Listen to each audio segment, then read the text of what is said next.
Hello students, and welcome to another lesson presented by the Learning Depot. I'm Lulu Shaw, and in today's lesson we will learn about uncomparable modifiers. Uncomparable modifiers don't follow the comparative or the superlative form because they are already in an absolute state.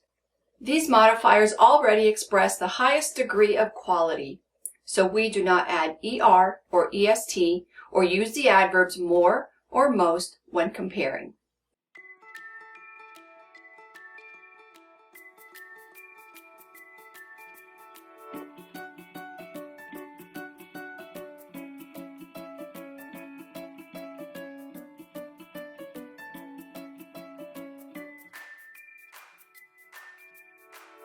There are words that are commonly said to be incapable of comparison. They are uncomparable. This is because they describe absolute states or conditions and would be illogical to apply the comparative or superlative forms. Think of it this way. These concepts only allow for two possibilities and nothing in between. Therefore, you would not use the comparative more or the superlative most, or even intensifying modifiers such as so, very, and quite, because it wouldn't make sense. Let's look at some examples. Let's look at the word devoid. Devoid is a word that means entirely lacking. Therefore, it cannot be compared. It would be illogical. Look at this sentence. Venus is more devoid of life than Mars. It doesn't make sense. You're stating that Venus does not have life. So how could it have less life than Mars? See? It doesn't make sense. It is illogical.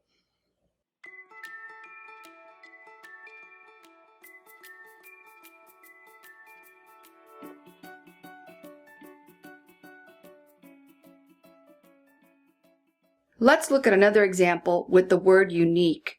Unique is a word that means one of a kind, nothing like it. So let's look at this example. The Mona Lisa is quite a unique painting. Now, while you may say this in ordinary conversation, in formal speech and writing, you should not do this because this is illogical. If something is already one of a kind or nothing like it, you can't say that it is quite nothing like it. Again, it is illogical. Let's look at another example. And this one is the word unanimous. Unanimous means all in agreement, of one accord. The board reached a truly unanimous decision. In this case, the intensifying modifier truly is used. But again, unanimous does not allow for two possibilities. They either agreed unanimously or they didn't.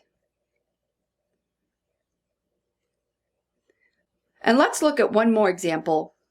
Let's look at the word ideal. Ideal means perfect. Having the party at your house is the most ideal situation. Again, ideal does not allow for two possibilities. It's either ideal or it isn't.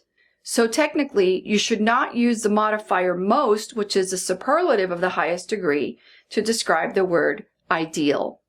Take a look at some other uncomparable modifiers.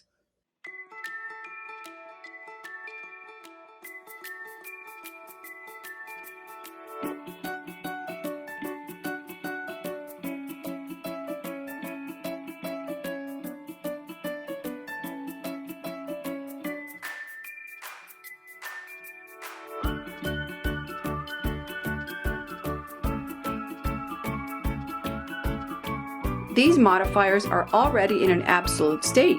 They have an absolute quality, meaning all or nothing.